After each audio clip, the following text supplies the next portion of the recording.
जय श्री कृष्णा। राधे राधे। आप सभी को गणेश चतुर्थी की बहुत बहुत शुभकामनाएं।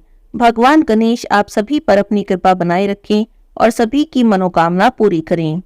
भाद्रपद मास के शुक्ल पक्ष की चतुर्थी को गणेश चतुर्थी के रूप में मनाया जाता है और इस दिन संयमंतक मणि की कथा सुननी चाहिए, क्योंकि इस दिन चंद्रमा के दर्शन करना वर्जित होता है। इस दिन चंद्रमा के दर्शन नहीं करने चाहिए।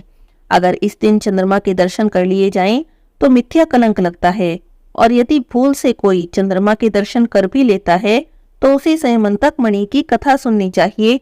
ऐसा करने से चंद्र दर्शन का जो दोष लगा है वह कम हो जाता है। तो आइए सुनते हैं संयमंतक मणि की कथा। बोलिए गजानन गणेश की जय हो। एक समय की बात है, नैमिषारण्य तीर्थ में शौनक आदि 88,000 ऋषियों ने श्री सूत जी महाराज से पूछा, हे सूत जी, सभी कार्यों की निर्विघ्न समाप्ति किस प्रकार से हो, धनोपार्जन में कैसे सफलता मिले और मनुष्यों की पुत्र सौभाग्य और संपत्ति की वृद्धि किस प्रकार से हो सकती है। हे भगवान, किस देवता के पूजन अर्चन से मनुष्य को अभिष्ट की प्राप्ति हो सकती है। हे सूत जी महाराज, इन सभी बातों की आप विस्तृत विवेचना कीजिए। तब सूत जी कहते हैं, हे ऋषियों, प्राचीन काल में जब कौरव पांडवों की सेना युद्ध के लिए तैयार हो गई, उसी समय कुंती नंदन युधिष्ठिर ने भगवान कृष्ण से पूछा, हे भगवान, आप बताइए कि हमारी निर्विघ्न विजय किस प्रकार से होगी, किस देवता की आराधना से हम अभिष्ट सिद्धि प्राप्त कर सकेंगे। तब भगवान कृष्ण ने कहा, हे वीर, पार्वती जी के मैल से उत्पन्न श्री गणेश की पूजा कीजिए। उनकी पूजा करने से आप अपने राज्य को पा जाएंगे, यह निश्चय है। तब युधिष्ठिर ने प्रश्न किया कि हे देव, गणेश पूजन का विधान क्या है, किस तिथि को पूजा करने से वे सिद्धि देते हैं। तब भगवान कृष्ण कहते हैं कि भादो महीने के शुक्ल पक्ष की चतुर्थी को इनकी पूजा करनी चाहिए। व्रती को चाहिए कि प्रातःकाल उठकर सफेद तिल से स्नान करे। दोपहर में सोने की मूर्ति 4 तोले, 2 तोले, 1 तोले अथवा आधे तोले की अपनी सामर्थ्य के अनुसार बनाए। यदि संभव ना हो तो चांदी की बनवा ले, और यदि ऐसा भी ना कर सके तो मिट्टी की मूर्ति बनवा ले, परंतु अर्थ संपन्न होते हुए कभी भी कृपणता ना करें। ये ही वर विनाशक और यही सिद्धि विनायक हैं। अभिष्ट की सिद्धि के लिए भादो शुक्ल चौथ को इनकी पूजा करें। इनकी पूजा करने से सभी मनोकामनाएं पूरी हो जाती हैं। इन्हें विनायक कहा जाता है। एक दांत वाले, सूर के समान विस्तृत कान वाले, हाथी के समान मुख वाले, 4 भुजाधारी, हाथों में पाश और अंकुश धारण किए हुए सिद्धि विनायक गणेश का हम ध्यान करते हैं। एकाग्रचित होकर पूजन करें। पंचामृत से स्नान कराने के बाद शुद्ध जल से स्नान कराएं। उसके बाद भक्ति पूर्वक गणेश जी को गंध चढ़ाएं और आह्वान करके पाद्य अर्घ्य आदि देकर 2 लाल वस्त्र चढ़ाएं। उसके बाद पुष्प, धूप, दीप नैवेद्य अर्पित करें। पान के ऊपर कुछ मात्रा में सोना रखकर, सोना न हो तो कुछ रुपया या अठन्नी आदि रखकर अर्पित करें और गणेश जी को 21 दूर्वा चढ़ाएं। इन नामों के द्वारा भक्ति पूर्वक गणेश जी की पूजा दूर्वा से करें। हे गणाधिप, आप प्रसन्न हो। हे उमापुत्र, आपकी जय हो। हे पापों के नाशक, हमारी सहायता करें। हे विनायक, हम पर प्रसन्न रहें। हे ईश नंदन, हम आपको नमस्कार करते हैं। हे सर्वसिद्धि दाता, आपकी सदा ही जय हो। हे एकदंत, आप प्रसन्न हो। हे गजमुख, हम पर अपनी कृपा बनाए रखें। हे मूषक वाहन, आपकी जय हो। हे स्कंद कुमार के ज्येष्ठ भ्राता, आपकी सदा ही जय हो। हे गजानन महाराज, मैं आपको प्रणाम करती हूँ। रोली, पुष्प, अक्षत के साथ 2-2 दूब लेकर प्रतीक नाम का उच्चारण करते हुए अलग अलग नामों से दूब अर्पित करें। हे देवादिदेव, आप मेरे दूब को स्वीकार करें। मैं बारंबार आपसे विनती कर रही हूँ। इसी प्रकार भुना हुआ गेहूं, गुड़, धनिया जो गणेश जी को परम प्रिय है उसे भी चढ़ाएं और उसके बाद शुद्ध घी से निर्मित 21 लड्डू हाथ में लेकर गणेश जी का ध्यान करते हुए गणेश जी के आगे रख दें। उसमें से 5 लड्डू तो नैवेद्य के रूप में वहीं पर रखे रहने दें। कुछ लड्डू ब्राह्मण को दान कर दें और कुछ लड्डू अपने भोजन के निमित्त रख लें। उसके बाद ब्राह्मण को भोजन कराकर स्वयं भी भोजन करें। याद रखें, उस दिन मूंगफली, वनस्पति, बर्रे आदि का तेल का उपयोग नहीं करना चाहिए। अधो वस्त्र और उत्तरीय वस्त्र के सहित गणेश जी की मूर्ति को संपूर्ण विघ्न निवारण के लिए विद्वान ब्राह्मण को दान दे दें। हे धर्मराज, इस प्रकार गणेश जी की पूजा करने से आप सभी पांडवों की विजय होगी। इसमें संदेह की कोई भी बात नहीं है, मैं बिल्कुल सत्य कह रहा हूँ। चतुर्थी के दिन चंद्र दर्शन को निषेध किया गया है, इसीलिए अपने कल्याण की कामना से दोपहर में ही पूजा कर लेनी चाहिए। सिंह राशि की संक्रांति में शुक्ल पक्ष की चतुर्थी तिथि को चंद्र दर्शन करने से मिथ्या कलंकित होना पड़ता है, इसीलिए आज के दिन चंद्र दर्शन नहीं करना चाहिए। यदि भूल से चंद्र दर्शन हो भी जाए तो ऐसा कहें कि सिंह ने प्रसेनजित को मार डाला है और जांबवंत ने सिंह को यमाल्य भेज दिया है। हे बेटा, रो मत, तुम्हारी सैमंतक मणि ये है। ऋषियों ने पूछा, हे सूत जी महाराज, सबसे पहले इस व्रत को किसने किया और इस व्रत का प्रचार मृत्यु लोक में किस प्रकार हुआ? आप गणेश जी के व्रत को हमसे विस्तार पूर्वक कहिए। तब श्री सूत जी महाराज कहते हैं, हे ऋषियों सुनो, इस व्रत को सबसे पहले प्रतापवान भगवान वासुदेव जगन्नाथ श्री कृष्ण ने किया था। जब उन पर झूठा दोषारोपण हुआ तो उसके शमन के लिए नारद जी ने उनसे इस व्रत को करने को कहा। तब ऋषियों ने आश्चर्यचकित होकर कहा, हे सूत जी, श्री कृष्ण जी तो सर्वगुण संपन्न ऐश्वर्य युक्त भगवान हैं, सृष्टिकर्ता, पालनकर्ता और संहारक हैं। ऐसे घटघट के वासी भगवान कृष्ण को मिथ्या कलंक किस प्रकार लग गया? यह तो बड़े आश्चर्य की बात है। आप इस कथा का पूरी तरह से वर्णन करें। तब श्री सूत जी महाराज कहते हैं कि पृथ्वी का भार हरण करने के लिए भगवान विष्णु हलधर बलराम जी ने वसुदेव के पुत्र के रूप में अवतार धारण किया। मगध सम्राट जरासंध के बार बार आक्रमण करने के कारण श्री कृष्ण जी ने विश्वकर्मा द्वारा समुद्र में स्वर्ण निर्मित द्वारिकापुरी बनवाई। उस पुरी में 16,000 रानियों के लिए 16,000 सुंदर महलों को निर्मित कराया। उन रानियों के निवास में उपभोग के निमित्त पारिजात के वृक्ष का आरोपण करवाया। इसके अतिरिक्त 56 करोड़ यादवों के लिए भी 56 करोड़ भवन की व्यवस्था की गई। अन्य लोगों के निवास का भी प्रबंध करवाया गया, जहाँ की जनता शांति पूर्वक बसती थी। त्रिलोकी में उपलब्ध होने वाली जितनी भी वस्तुएं थी, सभी का वहां पर संग्रह किया गया। उसी द्वारिकापुरी में उग्र नामक यादव के सत्राजित और परसेन नाम के 2 पुत्र हुए। समुद्र तट पर स्थित भाव से सूर्य नारायण को प्रसन्न करने के लिए सत्राजित तपस्या करने लगे। वे निराहार रहकर सूर्य की ओर टकटकी बांधकर आराधना कर रहे थे। भगवान सूर्य प्रसन्न होकर सत्राजित के सामने प्रकट हुए। सत्राजित भी अपने आराध्य के दर्शन से बहुत प्रसन्न हुए। सत्राजित भगवान सूर्य नारायण की स्तुति करने लगे। हे तेजपुंज, हे स्वतः प्रकाशवान, हे काश्यप, हे हरिदर्श, आपको मेरा बारंबार प्रणाम है। हे ग्रहराज, हे देवराज, आप मुझ पर प्रसन्न हो। हे दिवाकर, आपकी कृपा दृष्टि मेरे ऊपर हो जाए। सत्राजित ने भगवान सूर्य नारायण की बहुत स्तुति की। भगवान सूर्य नारायण ने सत्राजित से शांत, गंभीर और मधुर वाणी में कहा कि मैं तुम्हारे ऊपर बहुत प्रसन्न हूँ। तुम्हारी जो भी अभिलाषा हो मुझसे वरदान मांग सकते हो। हे महाभाग्यशाली सत्राजित, हम तुम्हारी आराधना से संतुष्ट हैं। अब तुम इस सुंदर रत्न को ले लो, यह देवताओं के लिए भी दुर्लभ है। और ऐसा कहकर प्रसन्न मन से भगवान ने अपने कंठ से मणि उतारकर सत्राजित को दे दी। भगवान सूर्य ने कहा, यह मणि प्रतिदिन 8 बार अर्थात 24 मन सोना प्रदान करती है, अतः मणि धारण करते समय पवित्र रहना चाहिए। हे सत्राजित, अशौच अवस्था में धारण करने से धारक का मरण हो जाता है। और इतना कहकर भगवान सूर्य नारायण अंतर्ध्यान हो गए। उस मणि को धारण करके सत्राजित ऐसे सुशोभित हुए मानो सामने सूर्य नारायण ही खड़े हों। सूत जी महाराज कहते हैं, हे ऋषियों, उनके द्वारिकापुरी में प्रवेश करने पर उस तेज के कारण किसी को जान नहीं पड़ता था कि कौन आ रहा है। उस कांतिमान मणि को कंठ में धारण किए हुए वे श्री कृष्ण जी की द्वारिका में तुरंत ही चले गए। उस मणि की चमक से देखने वालों ने समझा कि साक्षात सूर्य नारायण भगवान आए हैं। जब लोगों ने समीप जाकर देखा तब उनकी समझ में आया कि ये सूर्य नारायण नहीं बल्कि सत्राजित हैं, जो कंठ में मणि को धारण करने के कारण सुशोभित हो रहे हैं। सत्राजित के कंठ में संयमंतक मणि देखकर भगवान कृष्ण का मन भी लालायित हो उठा, परंतु उन्होंने उसे लेने की चेष्टा नहीं की। इधर सत्राजित के मन में संदेह उत्पन्न हो गया कि कहीं कृष्ण मुझसे मणि न मांग लें, और इसी भय से उन्होंने उस मणि को अपने भाई प्रसेनजित को दे दिया और साथ ही उसे पवित्र रहकर पहनने के लिए सावधान भी कर दिया। एक समय की बात है, प्रसेनजित उस मणि को पहने हुए श्री कृष्ण के साथ वन में आखेट के लिए गए। अशुचिता के कारण अश्वारूढ़ प्रसेनजित को एक शेर ने मार डाला और उस मणि को लेकर जाने लगा। उस सिंह को रतन ले जाते देखकर जांबान ने शेर को मार दिया।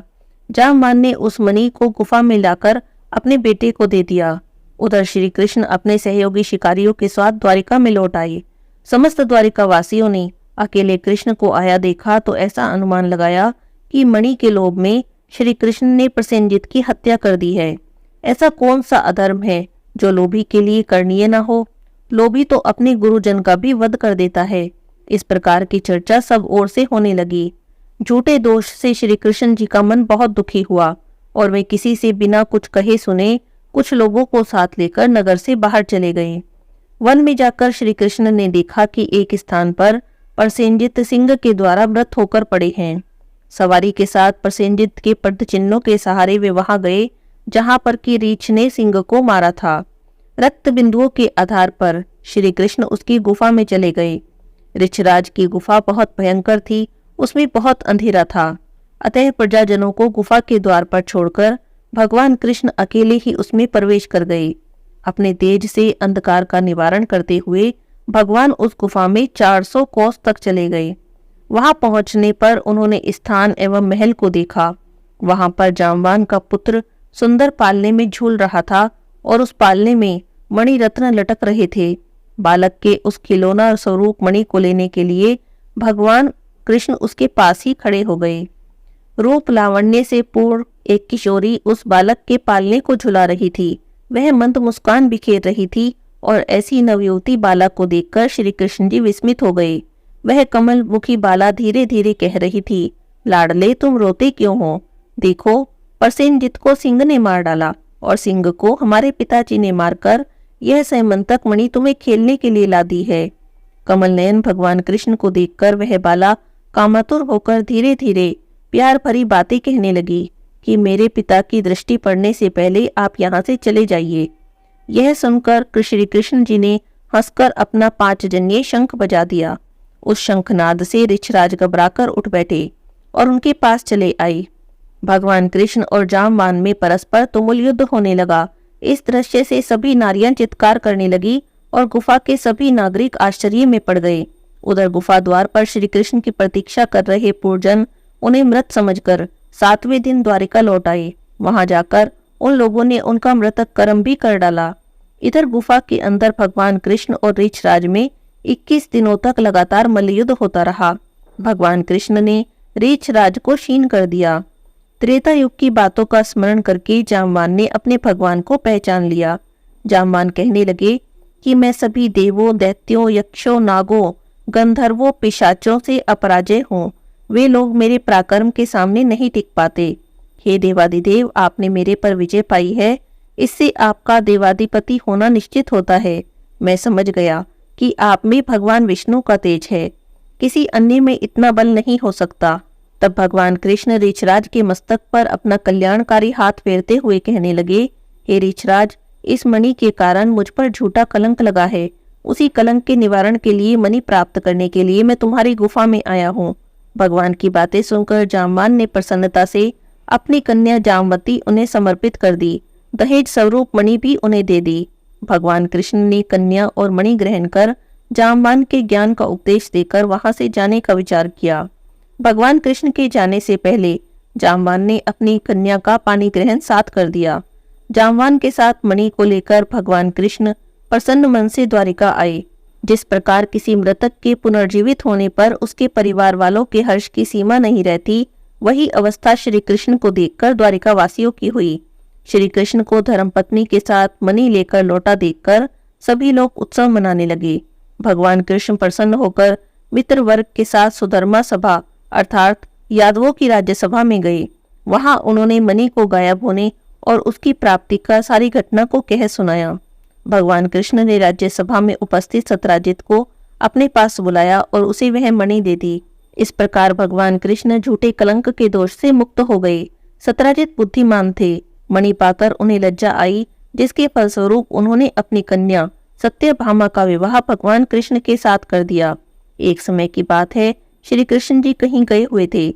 उनकी अनुपस्थिति में पापात्मा शतधन्वा ने सत्राजित की हत्या कर दी और मणि अपने कब्जे में ले ली।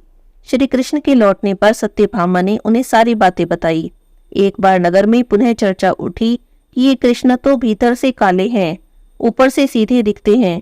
तब भगवान कृष्ण ने बलदेव जी से कहा कि भैया, शतधन्वा ने सत्राजित का वध कर दिया, अतः अब वह मणि के साथ पलायन करने वाला है। शतधन्वा ने सत्राजित की हत्या करके हम लोगों की मणि का अपहरण किया है। वह मणि हम लोगों के लिए भोग्य है, इसमें कोई संदेह नहीं। यह बात जब शतधन्वा को मालूम हुई तो उसने भयभीत होकर वह मणि अक्रूर जी को दे दी। मणि देने के बाद वह एक घोड़ी पर आरूढ़ होकर दक्षिण दिशा की ओर भागा। तब बलराम जी और श्री कृष्ण जी उसका पीछा करने लगे।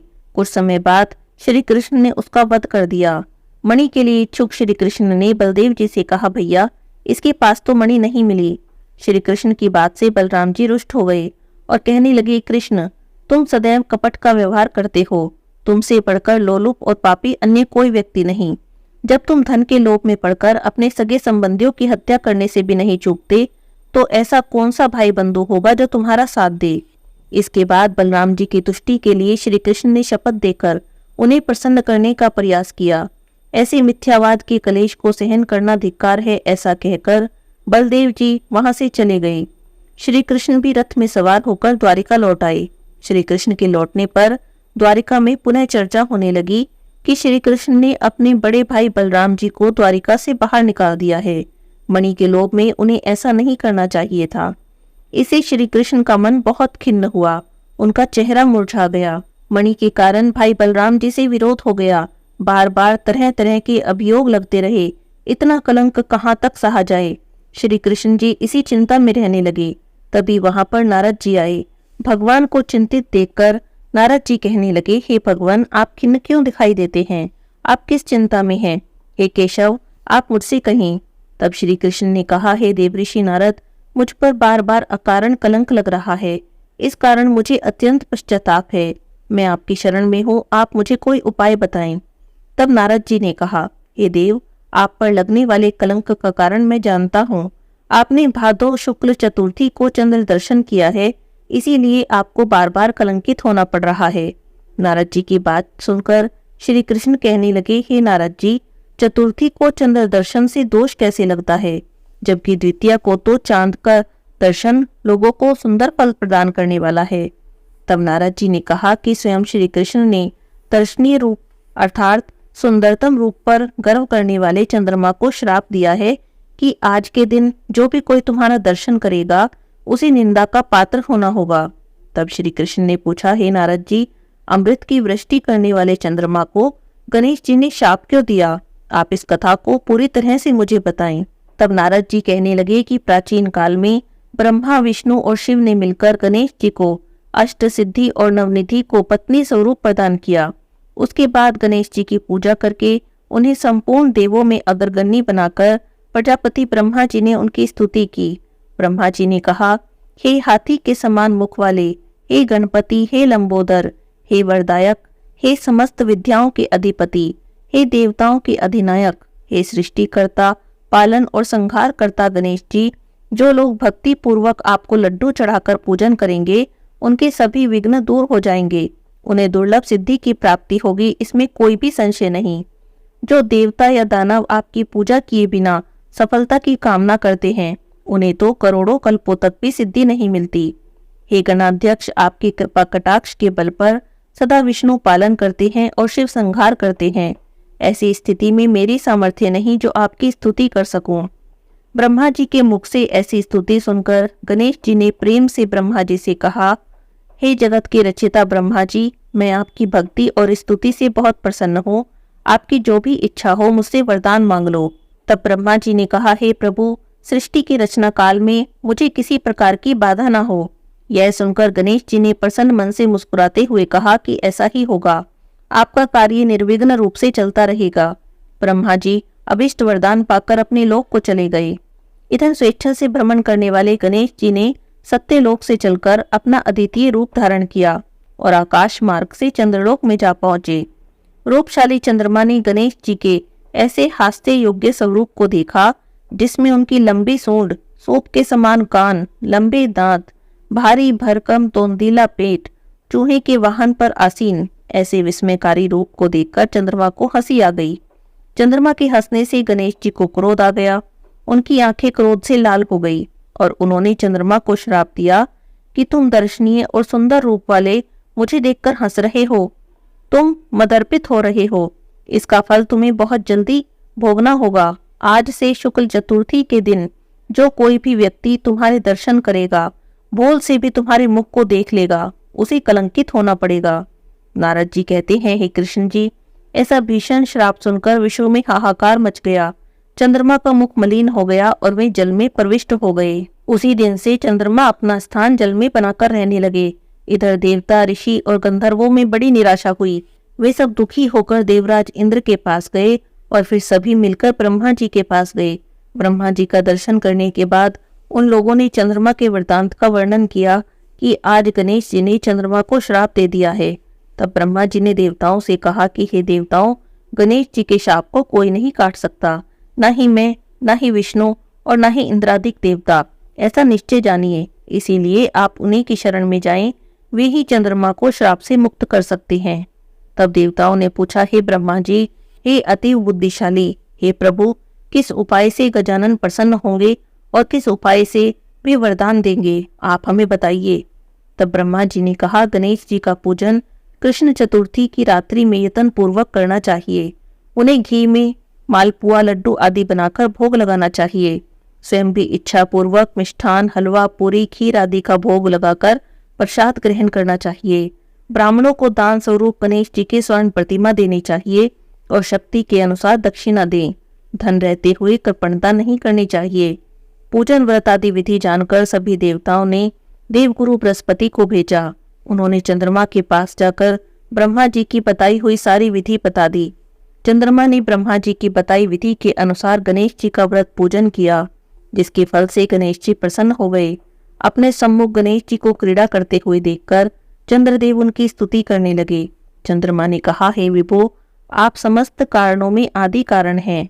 आप सर्वज्ञ, सबके जानने योग्य हैं, मुझ पर प्रसन्न होइए। हे देवाधिपति, हे जगत निवास, हे लंबोदर, हे वक्रतुंड, हे गणेश जी, हे ब्रह्मा विष्णु से पूजित, मैंने गर्व के कारण आपका उपहास किया, इसके लिए मैं क्षमा प्रार्थी हूँ, मुझ पर प्रसन्न होइए। हे गणेश जी, जो आपकी पूजा न करके अर्थ सिद्धि की इच्छा रखते हैं, वे वास्तव में मूर्ख और संसार में अभागे हैं। मुझे आपके संपूर्ण प्रभाव का ज्ञान हो गया। जो पापात्मा आपकी पूजा से विमुख रहते हैं, उन्हें तो नरक में भी स्थान नहीं मिलता। चंद्रमा के द्वारा ऐसी स्तुति सुनकर गणेश जी हंसते हुए मेघ के समान गुरु गर्जना में बोले, चंद्रमा, मैं तुम्हारे ऊपर प्रसन्न हूँ। तुम्हारी जो इच्छा हो मुझसे वरदान मांग लो, मैं तुम्हें देने को तैयार हूँ। तब चंद्रमा ने कहा कि मेरा दर्शन सभी लोग पहले की तरह करने लगे। हे गणेश्वर, आपकी कृपा से मेरा पाप शाप दूर हो जाए। यह सुनकर गणेश जी कहने लगे, हे चंद्र, मैं तुम्हें इसके बदले कोई दूसरा वरदान दे सकता हूँ, पर ये नहीं दे सकता। विघ्नेश्वर गणेश जी के ऐसे वचन को सुनकर सभी भयभीत हो गए और गणेश जी से प्रार्थना करने लगे। तब गणेश जी ने कहा कि भादो शुक्ल चौथ को चंद्रमा का दर्शन करेंगे, उन्हें मिथ्या कलंक अवश्य ही लगेगा, इसमें कोई संदेह नहीं। किंतु महीने के आरंभ में शुक्ल द्वितीया के दिन जो व्यक्ति हर महीने में निरंतर तुम्हारा दर्शन करेंगे, उन्हें भादो सुदी चौथ के दर्शन का दुष्परिणाम नहीं भोगना होगा। नारद जी कहते हैं, हे कृष्ण, तभी से द्वितीया के दिन सभी लोग आदर से चंद्र का दर्शन करते हैं। स्वयं गणेश जी ने द्वितीया के चंद्र दर्शन की महत्ता का वर्णन किया है। दूज के चंद्रमा का दर्शन न करने वाले जो पापात्मा भाद्रपद शुक्ल को तुम्हारा दर्शन करेंगे, उन्हें 1 वर्ष के भीतर ही मिथ्या कलंक का भागी होना पड़ेगा। इसके बाद चंद्रमा ने गणेश जी से पूछा कि यदि ऐसी घटना घटित हो भी जाए तो हे देवाधिपति, आप किस उपाय से प्रसन्न होंगे। तब श्री गणेश जी कहते हैं कि कृष्ण पक्ष की प्रत्येक चतुर्थी को जो लोग लड्डू का भोग लगाकर मेरा पूजन करेंगे, विधि पूर्वक रोहिणी के साथ तुम्हारी पूजा करेंगे, जो मेरी प्रतिमा का पूजन करके कथा को सुनेंगे, ब्राह्मणों को भोजन कराकर उन्हें दान देंगे, मैं सदैव उनके कष्टों का निवारण करता रहूंगा। इस प्रकार कहकर सिद्धि विनायक गणेश जी वहां से अंतर्ध्यान हो गए। नारद जी कहते हैं, हे कृष्ण जी, अब आप भी इस व्रत को कीजिए, आपका कलंक भी छूट जाएगा। तब नारद जी के आदेश पर भगवान कृष्ण ने इस व्रत का अनुष्ठान किया और इस व्रत के करने से श्री कृष्ण जी मिथ्या आरोप से, मिथ्या कलंक से मुक्त हो गए। नारद जी कहते हैं कि जो कोई भी सैमंतक मणि की इस कथा को सुनता है, चंद्रमा के चरित्र की कथा को सुनता है, उन्हें भाद्रपद शुक्ल चतुर्थी के चंद्र दर्शन का दोष नहीं लगता। जब भी मानसिक संकट या किसी भी तरह का संशय हो, चंद्रमा का दर्शन भूल से हो जाए तो उसके निमित्त इस कथा को सुनना चाहिए। ऐसा देवताओं ने वर्णन किया है कि श्री कृष्ण जी ने गणेश जी की आराधना करके व्रत पूजन से उन्हें प्रसन्न किया। अतः मनुष्य को चाहिए कि इस कलेश निवारक कथा को अवश्य ही सुने। नर अथवा नारी किसी भी प्रकार का संकट आने पर इस व्रत को करने से उनके सभी मनोरथ सिद्ध हो जाते हैं। विघ्न विनाशक गणेश जी की प्रसन्नता से मनुष्य को इस संसार में सभी दुर्लभ पदार्थ भी सुलभ हो जाते हैं। बोलिए गजानन गणेश की जय हो।